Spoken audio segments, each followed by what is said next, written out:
Todos los días un ser querido cumpleaños. Y es imposible saber qué regalo desea esa persona.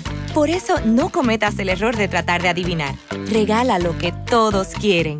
Dales la libertad de escoger sus propios regalos con Vanilla Gift Card. Es el regalo perfecto. Ponle el poder en sus manos con Vanilla Gift Card para todos los cumpleaños.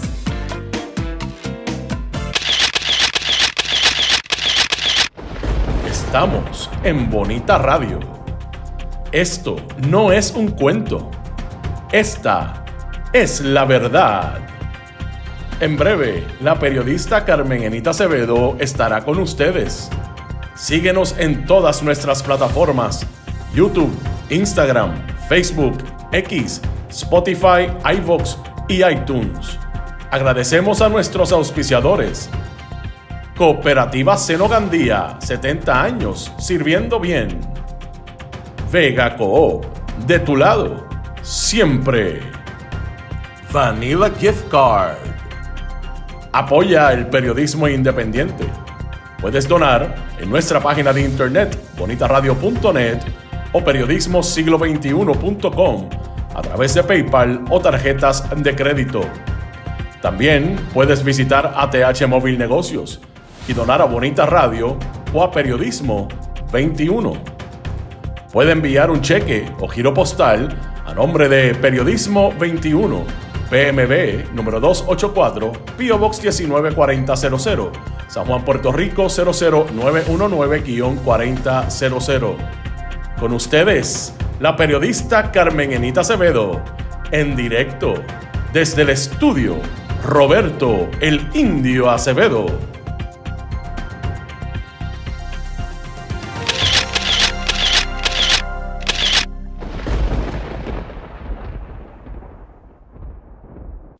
Seguimos aquí. Buenos días. Soy Carmen Enita Acevedo a las 8:05 de la mañana de hoy, viernes 13 de marzo del 2026. Estamos como de película. Vamos a hablar de Cuba, de lo que acaba de decir en Televisión Nacional, en medio de una rueda de prensa, el presidente de Cuba, Díaz-Canel. Están en conversaciones con Estados Unidos porque, según él, hay que dejar la confrontación atrás. El pueblo de Cuba se lo merece. Vamos a hablar un poco sobre eso, una noticia importante, sobre todo para nuestra región caribeña. Vamos a hablar también de Janet Parra y el asunto del contrato atrás y adelante para poder cumplir con la ley de ética. Aunque Héctor Ferrer está pidiendo que aun cuando hay enmiendas a ese contrato para que ella no sea quien reúna información para la oficina de la Contralora para enviar expedientes al Departamento de Justicia, pide que no se cierre la petición de que la encuentren en conflicto ético. También vamos a hablar de la gobernadora de Puerto Rico y su planteamiento de que su esposo, José Jovín Vargas, es una persona privada para que no conteste la pregunta de si pasó o no la reválida. Lo que también dice la gobernadora sobre cuál es su mood en la gobernación todo el tiempo. Y definitivamente lo que parece ser la última confrontación, esta vez creo que, como dice el PNP, Dávila Pernas, la pelea, la guerra en el Partido Nuevo Progresista está casada. Ya no es detrás de bambalinas, ahora es de frente y diciéndole al país, no tenemos ninguna relación de gobierno, el gobierno del Partido Nuevo Progresista entre el Legislativo y el Ejecutivo. Cuando Tomás Rivera Chats le pide ayer al Senado que aprueben una moción para que vaya al Senado en comisión total el secretario de la Gobernación, Francisco Domenech. Y lo que algunos dicen que puede ser una defensa de Francisco Domenech de elevar o invocar el privilegio del Ejecutivo para no llegar a esa comisión total. Lo hará. El problema es que se va a enfrentar a un Senado del Partido Nuevo Progresista que responde a quien los nombró, Tomás Rivera Chats. Los confirmó, a quien maneja los hilos de esa judicatura que le responde desde la sala municipal hasta el Tribunal Supremo. Vamos a eso, pero antes vamos a ustedes. Gracias por estar por ahí. Por ahí llegó Nelson Guzmán. Primero, buenos días, Nelson. Edgardo Núñez, Domingo Delgado, Berenique. Bodrogo está por ahí. Efraín Borrero, María Colón. Desde la montaña de Puerto Rico, Sandra Infanzón, Aixes Camilo, Efraín Burgos, Jorge Caballero, Vivian López, Luz Díaz desde Winter Garden, Ivonne Padua, Mildred Lozada, Mick Berni, Germi Alvarado. Germi, ¿dónde estás hoy? ¿Estás en la isla? Norberto Cancel, Rosa González, está por ahí Carmelo alias Malungo, Ilka Hernández, Tito Crespo y FIFA, Milagro Fontán, Carolín Miranda, Carlos Maldonado, María Buzoy, Luis Maldonado, la diva gitana, Madeline Rivera, Maritza Figueroa, Tito Mout, Hilda Rodríguez, Carmen Dávila. También está por ahí el amigo Ariel Cartagena, Heidi Ramírez desde Michigan. Todos esos conflictos internos del PNP son parte de la distracción. Pues mira, yo no lo creo. Yo creo que es importante aquilatarlo y traerlo, porque son conflictos que finalmente, como en todos, el pueblo está en el mismo medio, pero sobre todo, Hilda, el pueblo del Partido Nuevo Progresista, el pueblo a que ellos dicen que responden porque le dieron la oportunidad de ser mayoría. Y yo creo que ya es hora de que los miembros del Partido Nuevo Progresista sepan claramente que lo que está ocurriendo allí les afecta a ellos todos los días. Precisamente porque no tenemos un gobierno que tenga proyectos. Yo no sé si lo iban a tener poniéndose de acuerdo entre unos y otros, pero no olvidemos que aquí lo que está buscando Tomás Rivera Schatz es que pueda tener toda la capacidad de nombrar a toda la gente que él quiera para seguir allegando dinero a sus arcas y hacer campañas cada 4 años, pero también manteniendo el control de todos los contratistas, sobre todo los contratistas de tecnología. Él quiere cambiar el discurso y cambiar la narrativa de que eso es lo que quiere Francisco Domenech. Yo creo que todos pelean por lo mismo y eso es lo más terrible. Y el pueblo en el mismo medio. Bueno, vamos a empezar con el asunto de Cuba que acaba de ocurrir. Es una intervención que tiene el presidente Díaz-Canel allí en Cuba. Necesitamos alejarnos de la confrontación. Tan temprano como a las 7:44 de la mañana, ya el presidente estaba dando información en ese sentido. Conversaciones y recordemos que hoy Cuba está pasando por su peor momento en términos de lo que significa o ha significado el bloqueo histórico de Estados Unidos hacia ese país.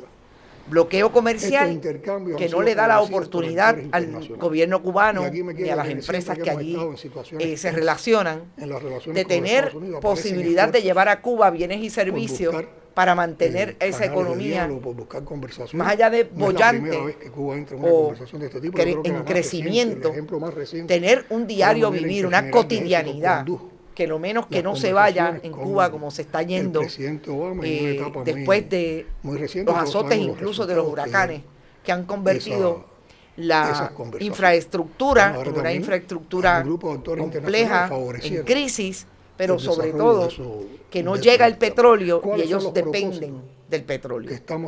Hay una nota interesante que me enviaron esta mañana, o realmente fue anoche, que pude leer esta mañana, que tiene que ver con algo que ustedes no lo crean. El pasado miércoles yo hablaba con unos amigos. ¿Qué pasó en términos de que los cubanos le dieran la posibilidad? El gobierno cubano le diera la posibilidad a ese país de desarrollar la infraestructura de energía renovable. Por ambas partes, acciones en beneficio de nuestro se escucha. Esto implica encontrar áreas de cooperación con las cuales podamos enfrentar las amenazas y garantizar la seguridad. Bueno, parece que ahora no se escucha. Gracias porque entré y lo pude ver, sonido encima. El audio es el del presidente Díaz-Canel. Perdonen por esa, pero pues ni modo. No sé qué pasó, estaba todo apagado, pero ella insistió. Bueno, les decía que lo que está pasando hoy en Cuba tiene mucho que ver con el asunto de la energía. Aun cuando el bloqueo comercial sabemos que es un bloqueo desde la Revolución Cubana, que le impide al país, al gobierno y a las empresas que están allí en Cuba desarrollar esa economía de otra manera, sobre todo desarrollar los espacios que el gobierno cubano ha desarrollado independientemente de las críticas que le podamos tener en el área de la salud, etc. Y esa crisis es mucho más compleja después de los huracanes porque definitivamente le pasó a Cuba exactamente lo que a Puerto Rico. La infraestructura, que es una infraestructura vieja, arcaica desde el punto de vista que se mueve con combustible fósil, pues definitivamente necesita no solamente del petróleo para funcionar, necesitaría reemplazos, etcétera. Pero sobre todo el asunto del petróleo no está llegando para poner a manejar la maquinaria de la infraestructura de energía eléctrica y tienen el problema que tienen en términos de que los apagones son diarios y a veces duran más de 12 horas. Si no estoy siendo benevolente, parece que es mucho más, sobre todo en la noche, que son las horas pico. Decía que el miércoles hablaba con unos amigos precisamente de por qué el gobierno cubano no había movido desde bien temprano el asunto de la energía renovable con un socio que ellos tienen como es China, que tiene materia prima para manejar la infraestructura sobre todo de las placas fotovoltaicas. Pues tengo una historia que no la he terminado de leer, así que voy a posponer la discusión, pero ya China está en colaboración con el gobierno cubano proponiendo, entiendo que tienen 5 parques fotovoltaicos ya desarrollados.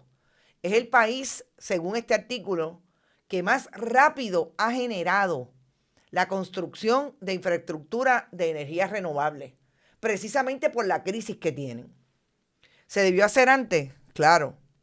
Yo creo que ahí es donde vienen también las críticas al gobierno cubano, de la manera en que ha desarrollado, independientemente del sistema que tenga, esa colaboración con aliados que le pueda dar la posibilidad de salir de la crisis. Pero en este momento, el presidente Díaz-Canel hace unas expresiones que se alejan de lo que ocurrió precisamente hace 3 semanas, cuando un estadounidense segunda generación, nació en Cuba, de hecho de Camagüey, llegó con unos compatriotas de él asentados en Miami, en una embarcación, entró a las aguas, pasó de las aguas internacionales a las aguas cubanas y fueron volados por la Armada cubana. Esa es una confrontación que la habíamos visto antes, porque usted no puede llegar al espacio soberano de un país y sencillamente con armas de fuego creer que va a liberar a Cuba, como hicieron los hermanos al rescate en un momento dado. Pues ese grupo, que era un grupo pequeño, entiendo que fueron 5 personas, entiendo que 3 de ellas murieron. Ese evento es un evento de confrontación, pero una confrontación que increíblemente, y ha pasado, como digo, en otros momentos, los cubanos que creen que a Cuba hay que liberarla del gobierno que tiene, utilizan las armas y utilizan la confrontación en lugar de la conversación que deberían tener con el gobierno de Estados Unidos para manejar el bloqueo y así buscar otras estrategias para lo que ellos entienden debe pasar en Cuba. Pero allí están los cubanos y ejercen el derecho al voto y pues escogen. Ustedes pueden decir y traer información y es posible que la haya, de que las elecciones son así y así y que no hay respeto a la diversidad. Todas esas cosas están sobre la mesa y se discuten. No estamos diciendo que el gobierno cubano ha sido perfecto. Estamos diciendo cuáles son las realidades y que se supone que el derecho internacional proponga que haya respeto a la soberanía de los países. A mí me parece importante que ustedes escuchen por lo menos 2 minutos 45 segundos. Los líderes cubanos, y así era Fidel Castro, pueden hablar 9 y 10 horas. Este no es una conversación o un discurso ante la Asamblea Nacional, ni es un discurso ante el país, que ustedes saben que esos discursos meteóricos, tanto de Fidel Castro como de Raúl Castro, su hermano, y ahora de Díaz-Canel. Pero escuchen lo que dijo y regresamos al análisis. Conversaciones con representantes del gobierno de los Estados Unidos para buscar por la vía del diálogo la posible solución a las diferencias bilaterales que existen entre nuestras dos naciones. Estos intercambios han sido favorecidos por actores internacionales. Y aquí me quiero detener, siempre que hemos estado en situaciones tensas en las relaciones con los Estados Unidos, aparecen esfuerzos por buscar canales de diálogo, por buscar conversaciones. No es la primera vez que Cuba entra en una conversación de este tipo. Yo creo que la más reciente, el ejemplo más reciente, fue la manera en que el general de ejército condujo las conversaciones con el presidente Obama en una etapa muy reciente, y todos sabemos los resultados que dieron esas conversaciones. Bueno, ahora también algún grupo de actores internacionales favorecieron el desarrollo de esos intercambios. ¿Cuáles son los propósitos que estamos siguiendo con estas conversaciones, con los propósitos que nos hemos planteado? Bueno, en primer lugar, determinar cuáles son los problemas bilaterales que necesitan solución. En segundo lugar, cuáles serían las vías para solucionar esos problemas.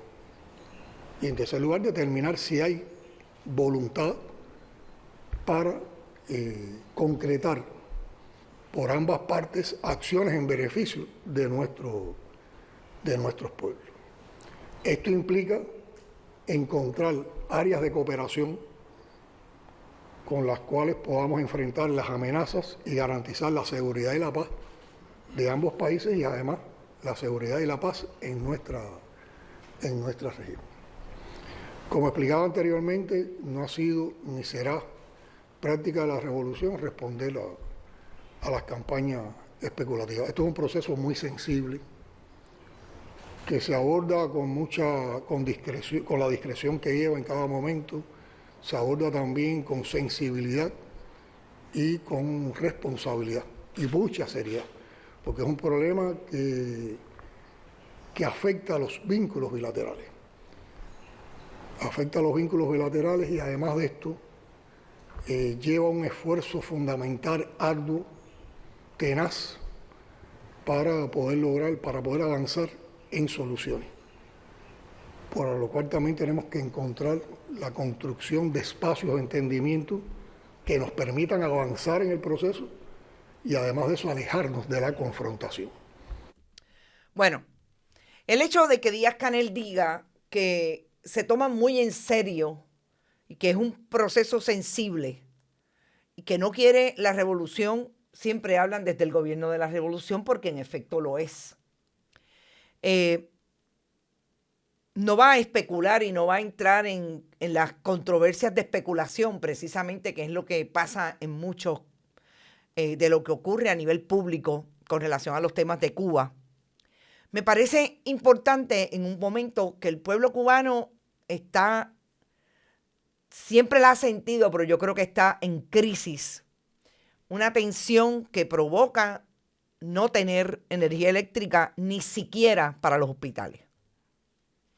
Me parece que esa crisis humanitaria que llamó a la atención al nivel internacional cultural el actor Jorge Perugorría, es importante destacarla en esta posición de Díaz-Canel. Como le habla a los periodistas y le está hablando al país. Nosotros tenemos que dejar atrás la confrontación precisamente por lo que supone el bloqueo y en este momento a el pueblo cubano. Si sienten ya los cabilderos y los congresistas en Washington la presión de los cabilderos de una facción de derecha del exilio cubano, que en un momento dado tenía mucho que ver en que Cuba no tuviera capacidad de tener conversaciones con el gobierno de Estados Unidos porque ellos influenciaban a ese poder en el Congreso, honestamente yo no sé si todavía es vigente ese nivel de cabildeo. Si lo es, veremos entonces cómo Trump, por los intereses o no los intereses, pero sobre todo por los intereses económicos que tiene la administración Trump en toda la región, desde la Patagonia hasta lo que está ocurriendo en Medio Oriente. Pues vamos a ver cómo se maneja la conversación, porque yo soy de las que sostengo que definitivamente si hay un interés de algún comerciante, cabildero, inversionista político en Estados Unidos en lo que está pasando en Cuba, en la energía renovable, en lo que sea, van a utilizar ese punto para tratar de negociar con el gobierno cubano. ¿Cuáles son, como dice él, cuáles son los conflictos que no han dejado que la relación pueda ser una relación de negocios, incluso una relación que permita que no haya el bloqueo que ha habido en Cuba hasta el momento? Hay que definirlo, pero me parece que el tercer punto es importante. ¿Cuál va a ser la voluntad? Porque en Cuba la gente está sufriendo. ¿Qué es lo que le interesa a los cubanos en el exilio?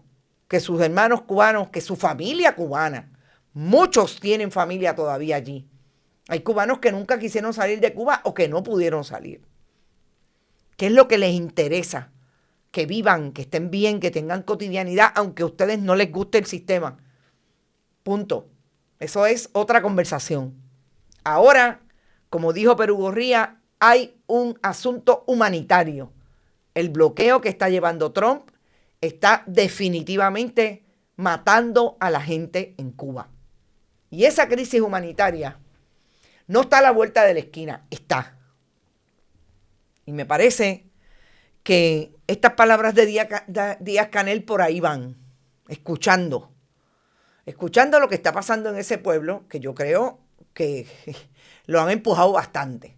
Vuelvo y repito, las diferencias y las críticas que le podamos tener al sistema están ahí y no se van a dejar a un lado por lo que está pasando ahora. Siguen estando ahí.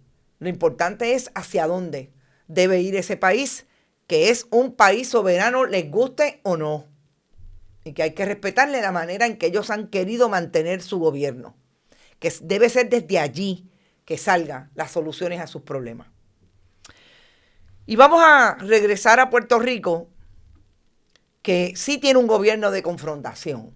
Y lo más increíble es que tiene un gobierno de confrontación a pesar de que dominan las dos ramas de gobierno, política, el ejecutivo y el legislativo. Pero antes voy a ir al tema interesante de que Janet Parra le radicaron una querella a la ex secretaria del Departamento de Justicia, ex fiscal, porque supuestamente el contrato que le estaban dando en la oficina de la Contralora, primero iba a haber una portavocía desde la Fortaleza de Puerto Rico. Esa la descartaron.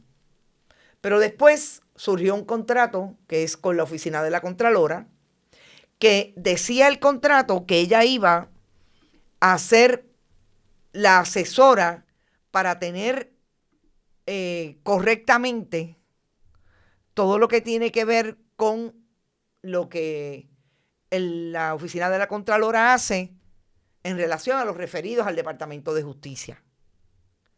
De ese contrato hubo una enmienda interesante. Específicamente el pasado 6 de marzo, que le quita todo lo que tiene que ver con lo que supuestamente iba a asesorar a la Contralora, Janet Parra, para mantener esos expedientes al día como referidos al Departamento de Justicia. Yo quiero decir antes de que todo que me parece correcto si miramos a Janet Parra como una persona que ha sido fiscal toda su vida, o por lo menos 20 y tantos años en el Departamento de Justicia. Me parece correcto que tenga un buen acercamiento contractual con una agencia pública, que si algo hemos visto de la oficina de la Contralora es que en los últimos 5 años, después de 15 años en esa posición, fue que vino a ponerse las tenis con relación a los referidos al Departamento de Justicia.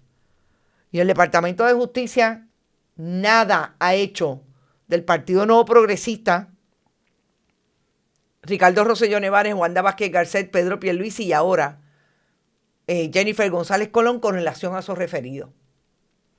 Habla bien de la Contralora, tráela a alguien que tiene experiencia. Ahora bien, el problema de traer a Janet Parra es que es una persona de confianza de Jennifer González Colón. Y nosotros hemos visto cómo las personas de confianza han sido colocadas en este gobierno y en otros gobiernos para que hagan lo que yo quiero. Eso es lo que hace Tomás Rivera Schatz con los elementos que quiere llevar al Departamento de Justicia propiamente, al nivel de la tercera rama de gobierno, la judicatura. Así es que hay una sospecha. Pues claro que hay una sospecha. Que Janet Parra esté ahí para atajurear. Nosotros hemos visto a Janet Parra no solamente posicionarse del lado del Partido Nuevo Progresista después que la administración de Pedro Pierluisi le tiró con todo. No la protegió nunca. Y ella así lo decía. Pero Janet Parra es bien mediática. Parecería que está como Francisco Pareja Licea buscando una posición para el 2028. Ahora tiene un programa que habla de derecho y de los diferentes asuntos que se están dando a nivel del Departamento de Justicia y Judicial en Puerto Rico. Y parecería que está camino a eso. Así es que lo que puede ser un buen contrato, porque es una persona conocedora del derecho, lo mancha ¿qué? La política partidista otra vez.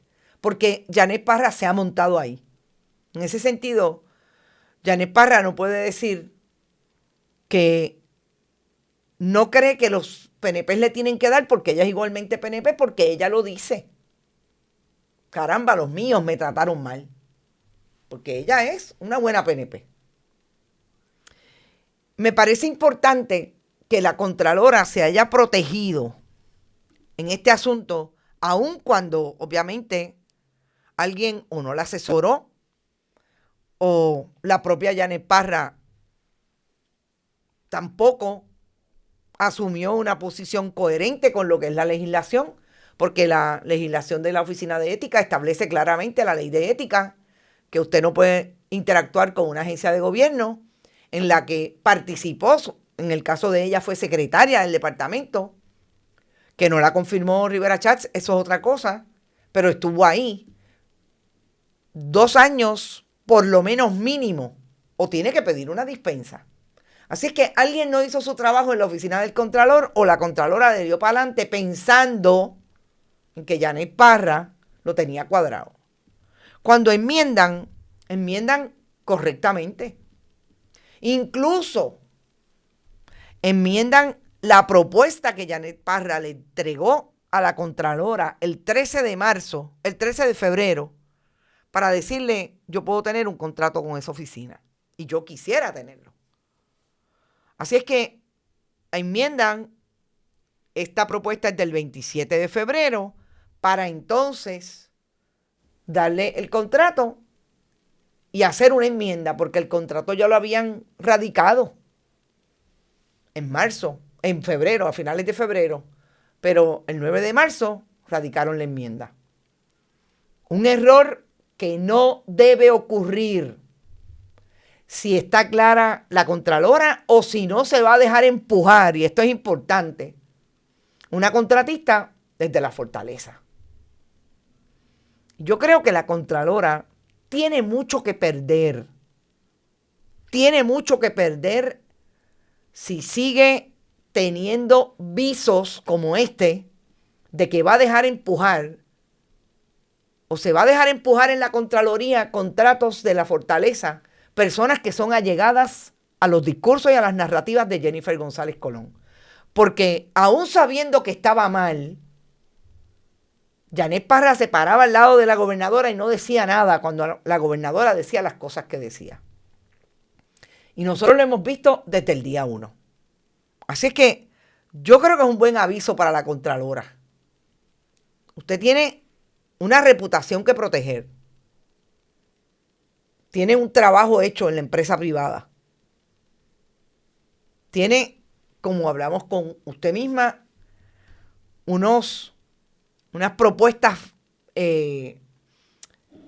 públicas antes de llegar a la Contraloría, pero cuando era secretaria o presidenta, no, porque fue en campaña, antes de ser presidenta del Banco de Desarrollo Económico, en apoyo al Partido Nuevo Progresista, pero de una manera física, participando de las convenciones y dándole dinero al Partido Nuevo Progresista. Llegó a la Contraloría, pero tiene que proteger 25 o 30 años de trabajo en la empresa privada. Y yo creo, y es algo que siempre digo y que parte de mí, pero yo creo que es una buena práctica que deben tener las personas que llegan a la función pública y que van a estar en el ojo público todo el tiempo, sobre todo la oficina de la Contralora. Tiene que respetar las canas y tiene que pararse frente al espejo y no arrepentirse de algo que haga. Y no puede empezar con que haya un contrato que diga lo que diga, usted lo firmó, a pesar de que tenía ese punto, que es un punto débil y posiblemente ilegal en relación a esa contratación. Vamos a la gobernadora. Y a lo que la gobernadora dice, que no es público lo que ella hace, lo que hace su esposo, José Jovín Vargas, con el resultado que le llegó de la reválida. No olvidemos que José Jovín Vargas es noticia precisamente porque es una persona que lo menos que hace es posar con la gobernadora cada vez que ellos sacan su personalidad de groupie, pero sentarse en reuniones con contratistas del gobierno de Puerto Rico, con liderato del gobierno de Estados Unidos, que va con la gobernadora a Washington a retratarse con el presidente, con Marco Rubio, etc.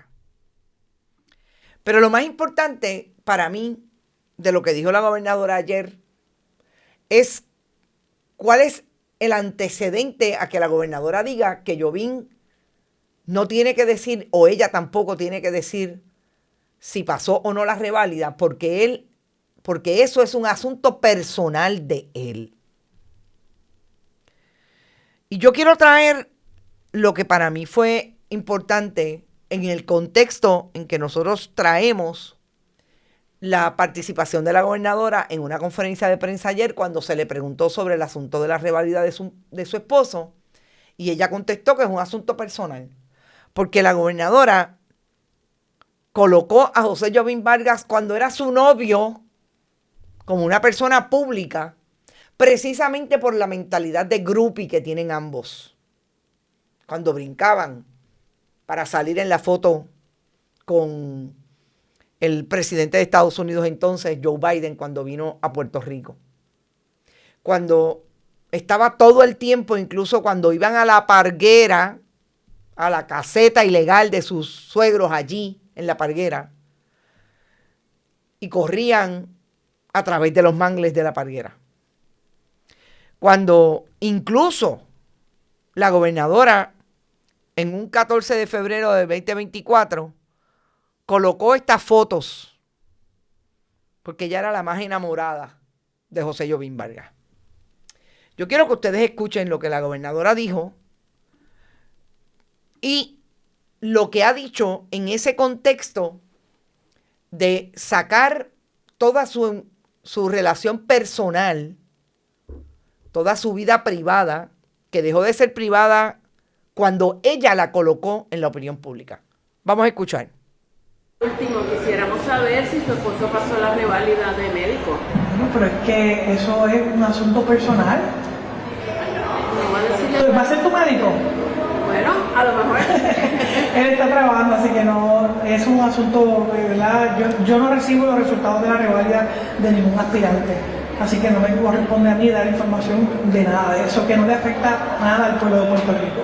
Muchas gracias. Gracias. Que no iba a volver el programa de Todo Menos Política, este podcast que yo me disfruto a cabalidad porque podemos conocer a personas sumamente interesantes, brillantes, y tengo que añadir que en este programa guapos, encantadores, románticos. Yo tengo un invitado espectacular. Yo creo que de todos los invitados que he tenido es el único que me mueve el corazón. Esto no es fácil decirlo de esta manera. Yo creo que el pueblo de Puerto Rico tiene que conocer al hombre con el que yo me casé, al hombre con el que me enamoré, que es mucho más que un ser humano. Esto es un superhéroe, es mi Superman. Y quiero que en esta edición de Todo Menos Política conozcan el verdadero doctor José Jovín Vargas Llaguana. Te cogí de sorpresa con esta, ¿verdad? Me cogiste de sorpresa, pero aquí estamos. Yo creo que la gente tiene que saber, José, y esta va a ser nuestro primer podcast juntos. La gente quizás te conoce a ti por lo que ha visto en los medios, por las fotos que ambos subimos de nuestros bebés, por las cosas que hemos compartido. Y yo creo que tú te tuviste que estrenar en la faena pública cuando nos mangaban con una foto, un video en la Comay o en cualquier otro foro. Pero yo quiero que aprovechemos esta oportunidad en este corto espacio de tiempo para que la gente conozca la otra persona, la parte que yo conozco de ti. Y mira, aquí no hay libreto. Yo estoy cogiendo a mi marido literalmente sin libreto. Fuera de base. Por eso lo ven así medio tenso, porque él no sabe por dónde yo vengo.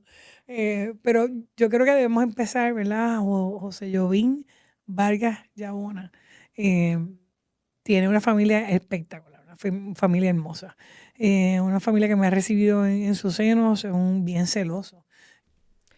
Cuando uno le dice al país en abril del 2025 que es el primer podcast que va a hacer después de que ha juramentado el 2 de enero como gobernadora de Puerto Rico con su esposo, porque más allá de lo que la gente conoce de él, porque él se estrenó en la opinión pública, en la vida pública, cuando nosotros compartíamos información de nosotros, de nuestra vida, de nuestros hijos. Uno no puede decir en marzo del 2026 que el resultado de la reválida de José Jovín Vargas es un asunto personal, porque la gobernadora relevó a cualquiera, relevó aquello que se llama vida privada en el momento en que dijo que la vida pública se había estrenado en la vida pública José Jovín Vargas desde que nosotros movimos todo ese contenido en nuestras redes. Así que a mí me parece que quien le dice a la gobernadora que esto es un asunto privado se equivoca. Pero eso con relación a lo que yo creo que ya es parte de lo que la gobernadora hace todo el tiempo desde que es candidata a la gobernación.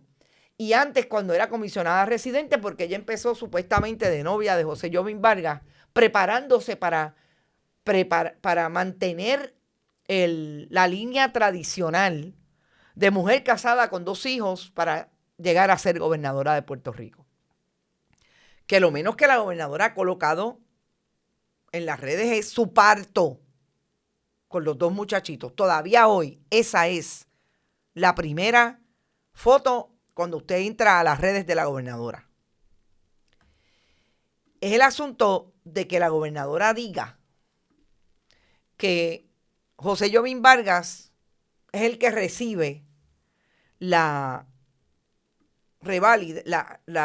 resultado de la reválida y que ella no es la persona que recibe ni de él ni de nadie. Siempre dejando caer la mala crianza por lo que resultan ser preguntas incómodas en su función pública.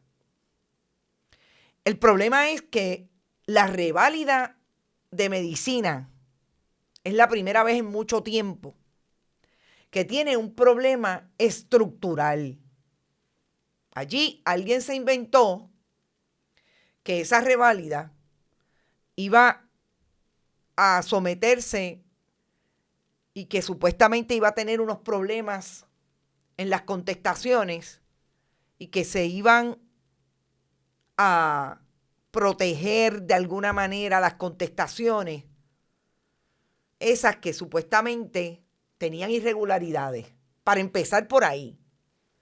Pero lo que colmó la copa es la intervención del secretario del Departamento de Salud, Víctor Ramos, que a pesar de que la Junta de Licenciamiento de Medicina tiene una bóveda en la oficina que es controlada por la directora ejecutiva, que es otra PNP, Dana Miró, el secretario se los llevó para su oficina, los resultados, y los colocó en una bóveda en su oficina.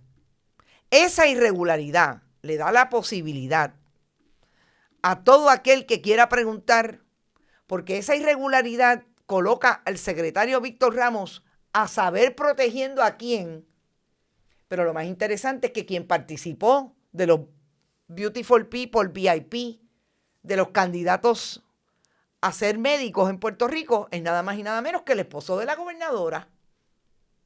Así es que es problemático para la gobernadora decir que el asunto es personal, porque es que hay una irregularidad cuando su marido participó, no Yuyo, el de Aguada que vino, que tuvo perfecto derecho en estudiar como lo tiene su marido en la República Dominicana y llegar a Puerto Rico y coger los exámenes de aquí.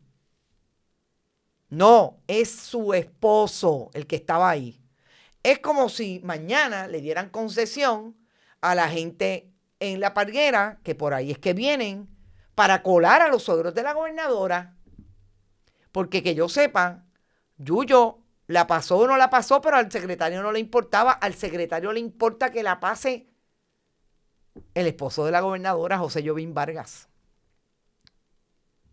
Creo que está súper viciado el asunto de que la gobernadora quiera llamar la atención de que eso es un asunto personal. No, gobernadora, eso es un asunto público en la medida en que usted se sigue sentando con las personas que se supone que usted se siente a beneficio de este pueblo y sienta al convidado de piedra ahí.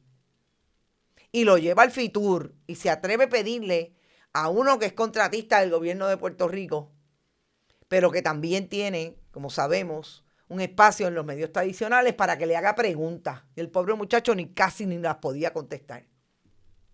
Eneida, gracias por tu aportación. Así las cosas, vayamos al último tema. No, antes de eso, yo quiero que ustedes escuchen a la gobernadora, porque este es el esfuerzo que hace todos los días la gobernadora en relación a la maripilización del proyecto gubernamental y esa línea recurrente de estar en campaña sin importarle lo que está pasando en Puerto Rico para resolver los problemas que día a día surgen, como se supone es la misión que debe tener un gobernador o gobernadora. Escuchen lo que dijo ayer mismo. Ustedes sondean y ustedes saben cómo... Yo hago encuestas, claro, siempre hago encuestas. Mira mi cara, yo hago encuestas.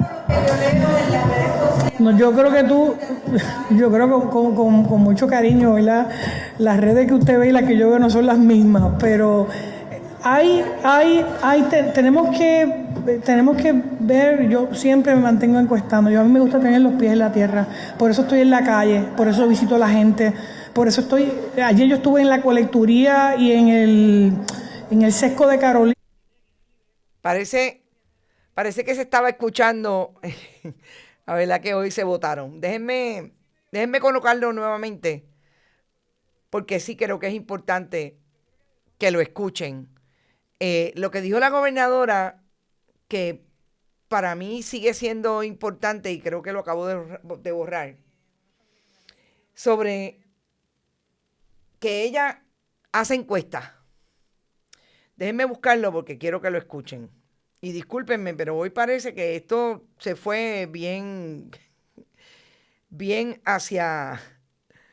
contra mía. Pero está bien, eso es parte de la gajes del oficio, como dijo Miriam Mubarak hace un momento. Miriam, gracias por estar siempre por ahí, apoyarme y saber que esto pues a veces se pone difícil.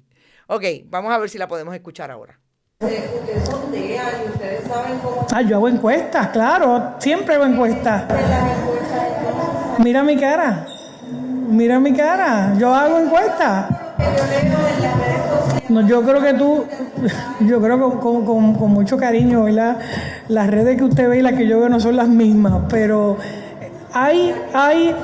tenemos que ver, yo siempre me mantengo encuestando, a mí me gusta tener los pies en la tierra, por eso estoy en la calle, por eso visito a la gente, por eso ayer yo estuve en la colecturía y en el Sesco de Carolina, haciendo la fila como cualquiera otro. ¿Ustedes me vieron en las redes anunciándolo? No. Esa es mi manera de saber cómo está la gente en la calle. Allí me comí un hot dog frente al negocio del Sesco. Uno tiene que estar en la calle y yo lo estoy haciendo. Y yo, claro que tengo que hacer, todavía me quedan muchas cosas por hacer. Llevo un año cumplí de trabajo, me falta. Pero ya por lo menos la luz no se nos va como se nos iba antes. Así que significa que el trabajo que estamos haciendo está funcionando. Muchas gracias. Fíjense como la gobernadora dice que ella estaba en una colecturía haciendo fila como cualquier hija de vecina. No lo creo, gobernadora, porque yo sé que usted hace poco fue al Instituto de Cultura a una actividad en medio de la celebración de las fiestas de la calle San Sebastián. Entró a un kiosco, cogió una empanadilla y un café y no lo pagó. Así que no creo que haya hecho fila como cualquier hija de vecina. Y pregúntale, dice a la periodista, ¿tuviste fotos en las redes? Pues exactamente lo que usted siempre hace, gobernadora. No vimos las fotos en las redes, pero vimos otras. Hemos visto otras todo el tiempo. Me pareció interesante porque parecería que como que alguien le dijo, tienes que dejar de estar haciendo las publicaciones en las redes, pero como el inconsciente como es, como ella lo quiere, lo revela en medio de una entrevista donde le está diciendo a la periodista lo que todos saben en Puerto Rico. La gobernadora vive todo el tiempo midiendo si ella puede ser la candidata en el 2028. No ha terminado, no bien ha hecho este trabajo y ya quiere ser candidata en el 2028. Y se lo dice al país sin ningún problema a través de los periodistas.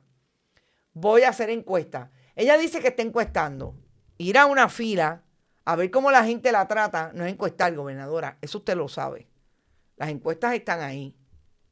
Y mucho menos en un momento en que todavía la gobernadora y este gobierno del Partido Nuevo Progresista tiene encima el asunto de Ciary Pérez Peña.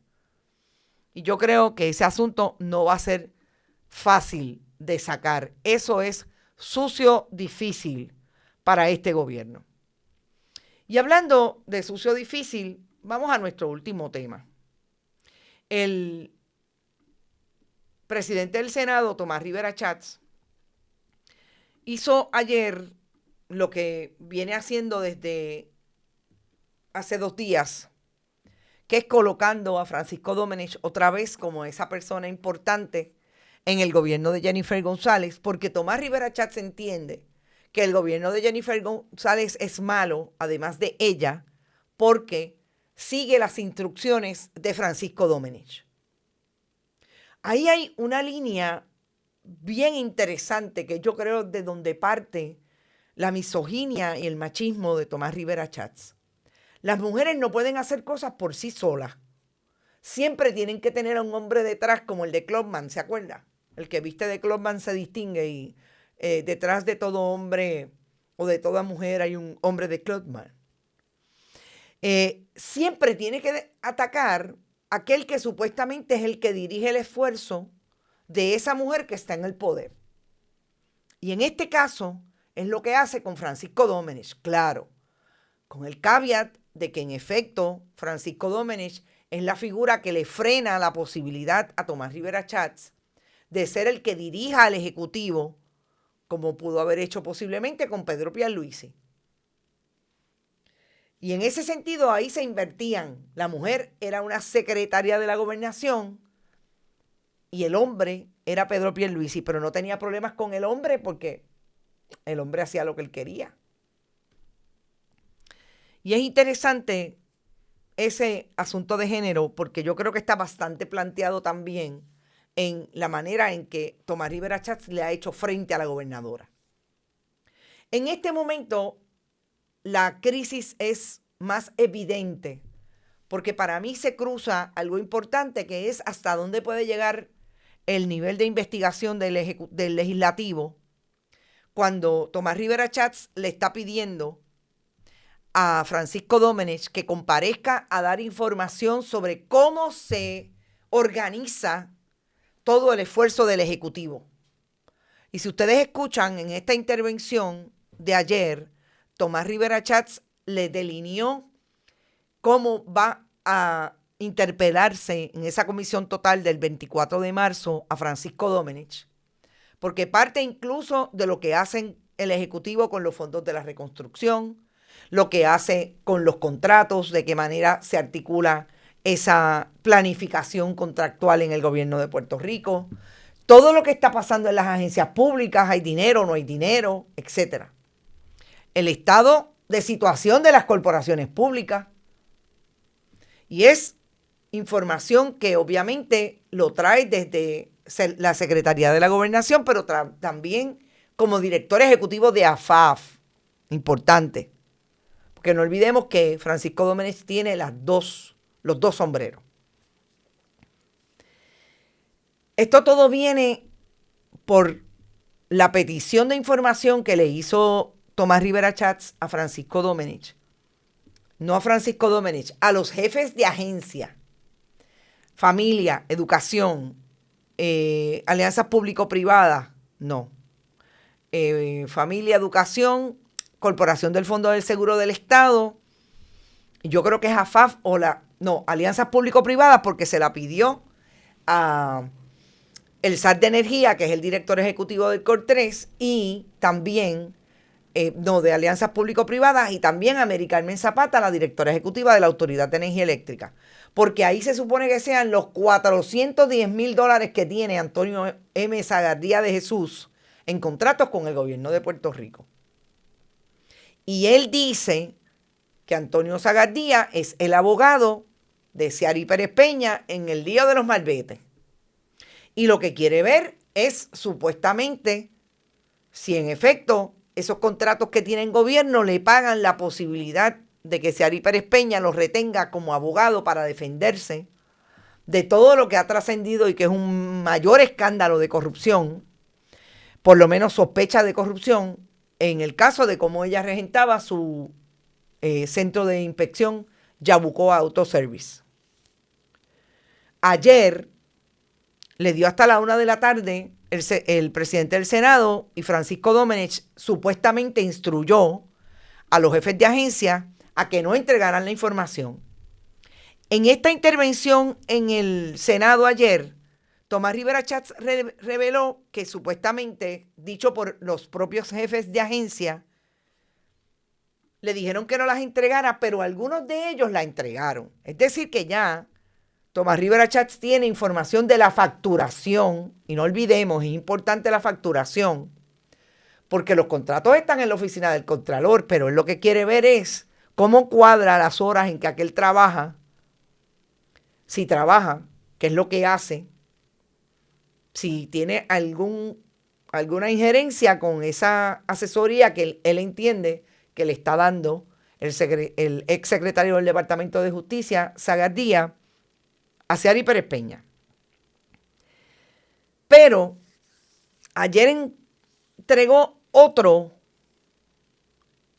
petición de información, y se la entregó al secretario del Departamento de Hacienda. El secretario del Departamento de Hacienda, Ángel Pantoja, tendría que entregarle a Tomás Rivera Chats, porque eso es lo que él está pidiendo, lo relacionado a las informativas o 480 que le dio Antonio M. Zagardía de Jesús a los abogados que él dice que trabajan con él y que son los que le rinden servicio al gobierno de Puerto Rico a través de esas 4 agencias.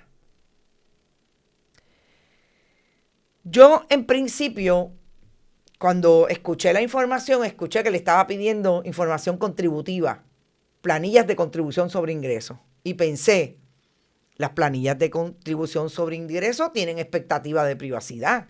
No se supone que el Departamento de Hacienda entregue planillas de contribución sobre ingresos a ninguno, y si hay personas privadas mucho menos, pero si hay interés legislativo tiene que llevar un proceso. Y hay expectativa de privacidad. Y es importante que en esa línea citemos lo que es un caso que está claramente definido en la jurisprudencia de Puerto Rico, que tiene que ver precisamente con la petición que hizo en aquel momento el expresidente del Senado, Antonio Fajardo Zamora, cuando era presidente del Senado, y pidió las planillas de contribución sobre ingresos de Zoraida Buxó y el entonces esposo de ella, Luis G. Rullán.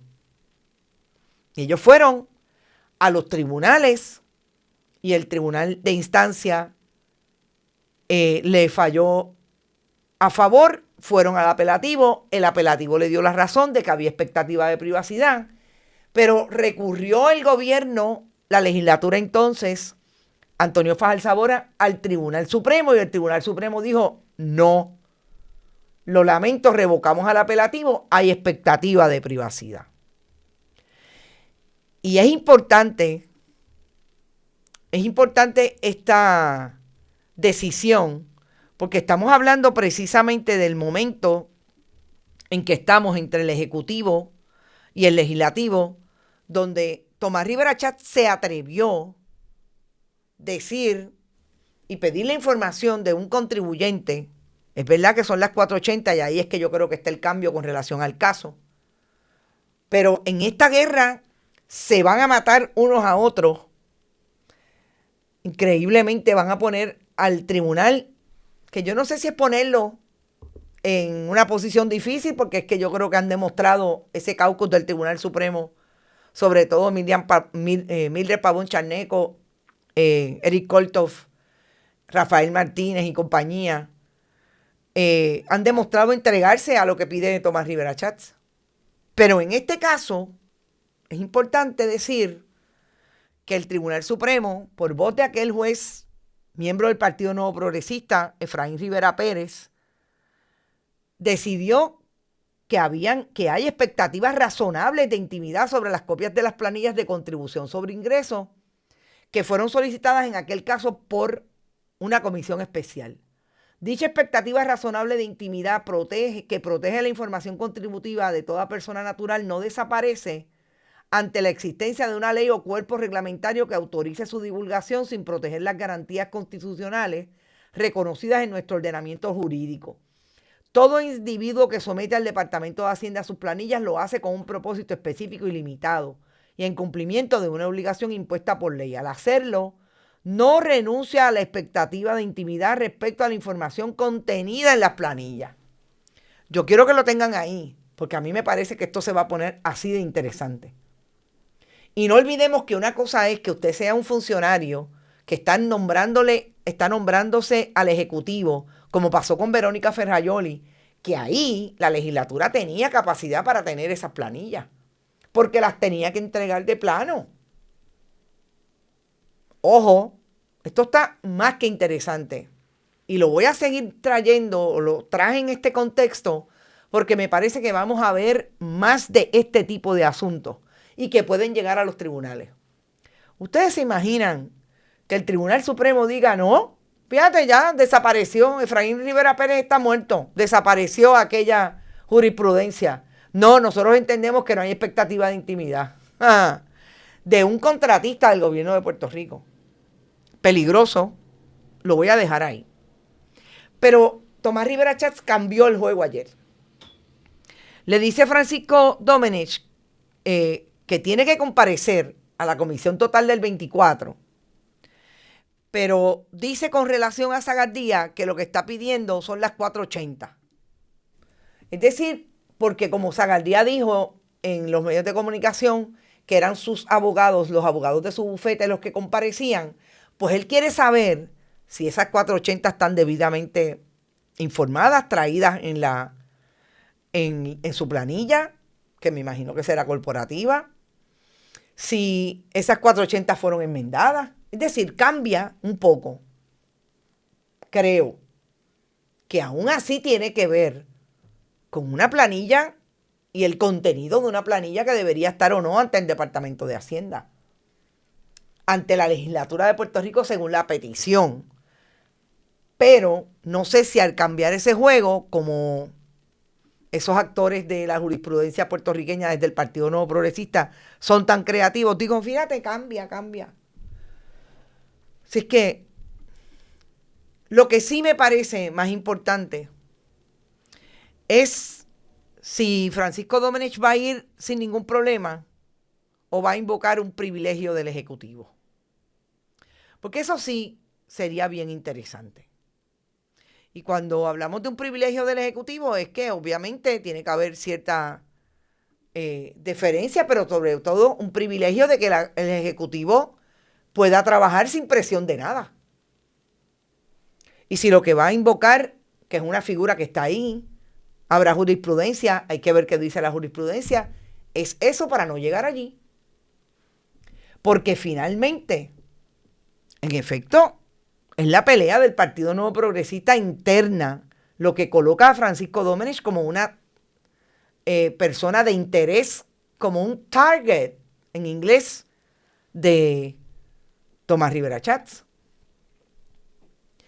Y vuelvo y repito, lo que más afecta a todo esto es de la manera en que el gobierno no está funcionando precisamente, además por mucha mediocridad y mucha incapacidad, las peleas internas del Partido Nuevo Progresista. Dice Orlando Parga hoy en una historia que hasta la gente que ha luchado por la estadidad toda la vida es que no pueden dejar de decir el asunto de la estadidad. Están preocupados por lo que está pasando en el PNP. Yo creo que puso un punto importante con relación a esto que tiene que ver con el privilegio ejecutivo fue Zoela Boy cuando dice que nunca se había interpelado a un secretario de Gobernación, a los que se llevan a los jefes de agencia, porque son los que tienen el carácter constitucional. Como diría mi amigo Ariel Nazario, precisamente esa figura del secretario de la gobernador no es otra cosa que otro burócrata y otro administrador en el Ejecutivo. Si queremos decirlo, una posición de agua, no es una posición política, no es un funcionario electo. El que tiene carácter constitucional es el jefe de agencia. Vamos por partes. Que esté ahora Tomás Rivera Schatz también dándole la vuelta al asunto del privilegio ejecutivo, porque él lo está citando como jefe de agencia, porque también es jefe de AFAF. No sé, son capaces, yo creo que es capaz de decir, porque créanme, son creativos, son bien creativos en este asunto de llevar los casos a los tribunales, donde sabe que tiene amigos como Mire Pavón Charnego, Eric Kolthoff, que trabajó con él en la primera administración de él como presidente del Senado en la administración Luis Fortuño. No olvidemos eso. Era su jefe, su director ejecutivo de la Comisión de Nombramiento. Y después lo nombraron juez del Tribunal Supremo. Entre PNP TVA. Terminamos el programa por hoy. Gracias por estar y por compartir con nosotros todo lo que incluso los errores, disculpen esa, hicimos hoy en relación a los temas más importantes. No olviden, siempre pueden apoyar nuestro proyecto a través de este chat. También lo pueden hacer a través de bonitasradio.net, fundacionperiodismo21.com, PayPal, tarjetas de crédito. En ATH Móvil, siempre Bonitas Radio y Periodismo 21. Y también lo pueden hacer a través del correo general, enviando cheques o giros postales a nombre de Onda Virtual o Periodismo 21, PMB 284, PO Box 194000, San Juan, Puerto Rico 00919-4000. Gracias por el apoyo, gracias por estar ahí, compartan nuestros contenidos, suscríbanse. Vamos creciendo orgánicamente gracias a ustedes. Y sobre todo comenten. ¿Estamos de acuerdo? ¿No estamos de acuerdo? Vamos a conversar, es importante. Movemos la información y así también movemos el algoritmo. Que la pasen bien, buen fin de semana, un brequecito. A ver si podemos ser más felices. Hay investigación el lunes, pendiente, interesante. Que la pasen bien. Buen fin de semana Y a los que no hayan desayunado, buen provecho como yo. Y pasen un excelente día. Este programa fue traído a ustedes por Cooperativa Seno Gandía, 70 años sirviendo bien. Vega Coop, de tu lado, siempre. Vanilla Gift Card. Y no olvide apoyar el periodismo independiente. Visite nuestras páginas bonitasradio.net o periodismosiglo21.com y donar a través de PayPal o tarjetas de crédito. También puede visitar ATH Móvil Negocios y donar a Bonita Radio o a Periodismo 21. Puede enviar un cheque o giro postal a nombre de Periodismo 21, PMB número 284, P.O. Box 194000, San Juan, Puerto Rico, 00919-4000. Bonita Radio. Esto no es un cuento. Esta es la verdad.